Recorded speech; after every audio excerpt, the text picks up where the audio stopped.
Allah kalau pelihara kita dekat dari masjid.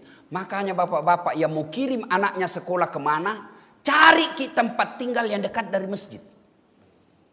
Karena kalau dia dekat dari masjid, seperti saya kasusku tadi, saya berharap alarm. Ternyata alarmku salah setel. Sopirku juga tidak datang, kabalisi-balisi.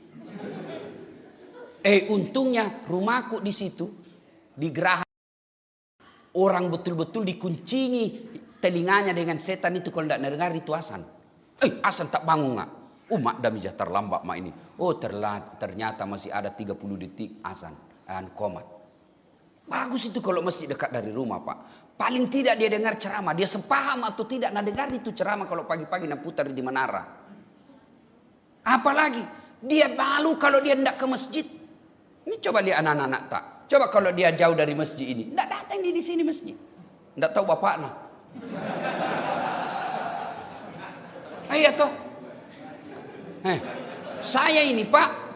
Tidak pernah ke pondok. Coba makin lihat ustadz-ustadz yang ada di Indonesia. Yang banyak followernya, pengikutnya. Ustadz Adi Hidayat dari Libya. Ustadz Abdul Somad dari Mesir dan tempatnya Ustadz Sudan. Ayo. Ustadz Saitun Rasmin Bahtiar Nasir dari Madinah. Ustadz Fahrul Rosi Sudan. Dasat Latif saya Mampak Makassar. Di mana saya belajar agama dan berdiri di depan umum di masjid. Maka kalau cari ke rumah hati-hati. Biasa kita ini tergoda oleh pikiran modern. 10 menit dari rumah sakit. Berdoa kau tidak masuk rumah sakit.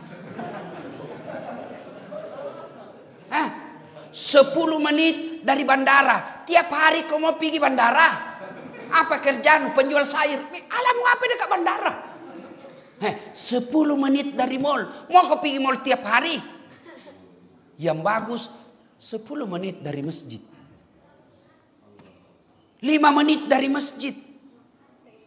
Berhati-hati memilih rumah. Masuk lagi kita lihat lagi desainnya. Oh ini toiletnya menghadap ke kiblat. Tidak sunnah. Milih. Yang kedua, lihat tetangga. Karena tetangga juga itu sangat penting. Kalau tetangga tapak kepala talang, aduh, ndak cemas terus orang Pak. Diprank mak lagi nih, diprank mak lagi nih. Hati-hati milih tetangga. Kalau kita lihat tetangga tak, maka cak limana. Ndak tenang juga kita Pak. Pergi kerja, hilang lagi pok bunga, hilang lagi janda bolong, lenyap sih. Coba hati-hati milih tetangga. Begitu pentingnya kita bertetangga sehingga Nabi pernah menjelaskan orang yang bangkrut di akhirat kelak satu di antaranya mereka yang jahat sama tetangganya. Biar hitam jidat sholat Pak. 5 waktu kita di masjid sholat. Senin Kamis kita lancar. Tadarrus tiap selesai sholat 5 waktu. Tahajud tiap malam Jumat. Tapi tidak ada suka di komplek. Depan rumah musuh gara-gara parkir. Sebelah rumah musuh gara-gara binatang ternak. Kanan rumah musuh gara-gara got. Belakang rumah musuh gara-gara sampah. Bapak bukan orang mulia di sisi Allah. Khairun nas anfa'uhum linnas. Yang paling banyak manfaatnya buat orang lain. Nah ibu bapak saudara-saudara sekalian. Yang berikutnya lagi. Hati-hati memilih teman. Teman ini penting. Nabi bilang Umar Rama, mencari teman memang mudah. Apabila untuk teman suka. Banyak teman di meja makan. Meja makan. Mana tidak kenal kita tantongi. Iya toh. Teman saat kita senang. Tapi teman pintu penjara. Di sana tiada teman. Cari itu yang dijakala. Coba. Hati-hati milih teman. Banyak orang sifat dasarnya baik. Menjadi feodal. Kenapa? Gara-gara temannya jelek. Maka selalu saya bilang. Kalau ada temanmu baik bos. Genggam tangannya baik-baik. Ajak kau masuk surga. Kontraktor belum tentu dia baik. Orang kaya belum tentu baik dia untuk akhirat. Tapi kalau dia alim, soleh, makasing agamana, nah aja kau masuk surga bos. Saya jalan misalnya sama Pak Hayat. Begitu masuk waktu sholat, pasti dia bilang, di mana masjid ini? Cari dulu masjid, duhur mi. Paling itu. Tidak mungkin saya bilang, di mana panti pijat yang bagus? Tidak mungkin. Langsung dia bilang Pak Hayat, Ustaz kajili-jili. Iya toh, tergantung siapa teman kita. Maka adik-adik sekalian ini yang kecil-kecil, bapak-bapak kalau sayang ki anak tak, lihat siapa temannya yang datang ke rumah. Anak tak bagus, nah rusak temannya. Anak mami ini. Tidak, saya dilarang pergi bos. Kalau pulang sekolah harus ada di rumah. Dede cemen lu men. Tidak boleh. Gampang mi, sini saya telepon mamamu. Tante mau kak pergi di anu ini belajar kelompok. Anak tak mulai mi. Dicuci otaknya. Padahal dia ke mall, nah bohongi mamanya pergi belajar kelompok. Salah memilih teman.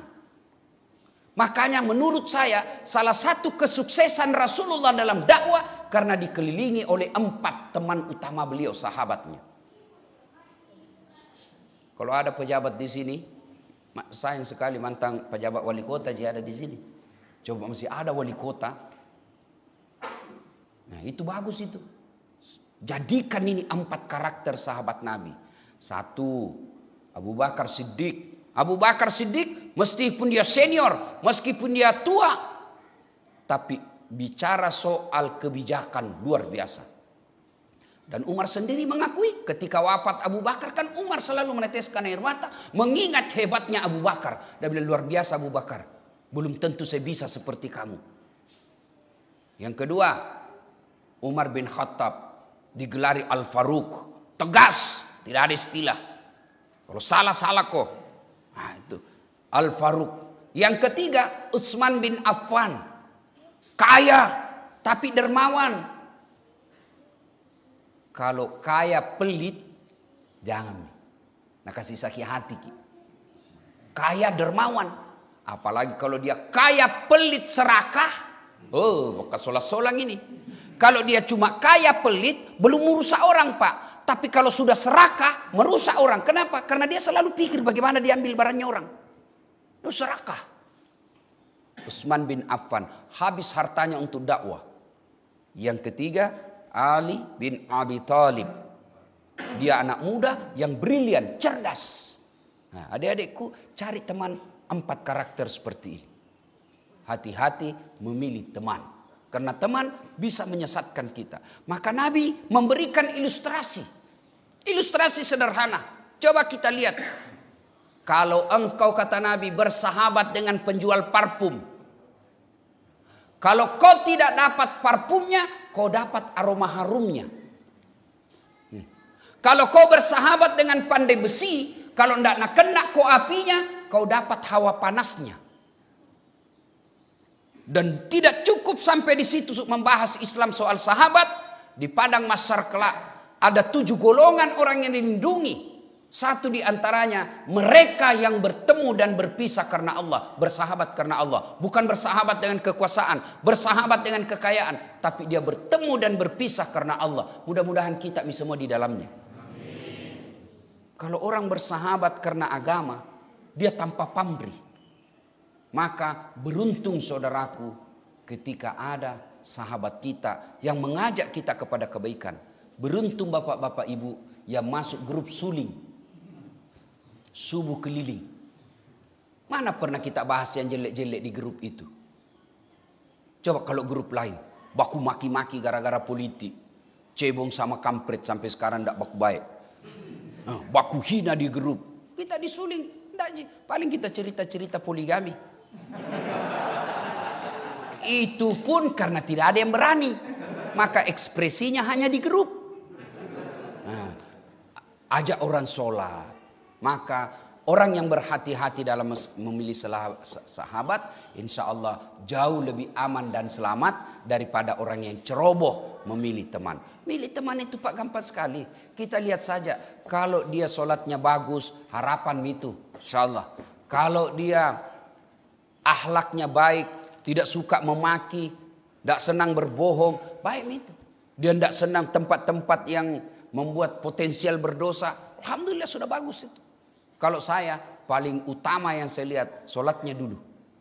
Karena kalau dia sholatnya insya Allah baik. Tapi kalau sholatnya tidak tertib dan tidak bagus, kesimpulanku buat saya, boleh kita berbeda. Tuhannya saja tipu. Apalagi kita.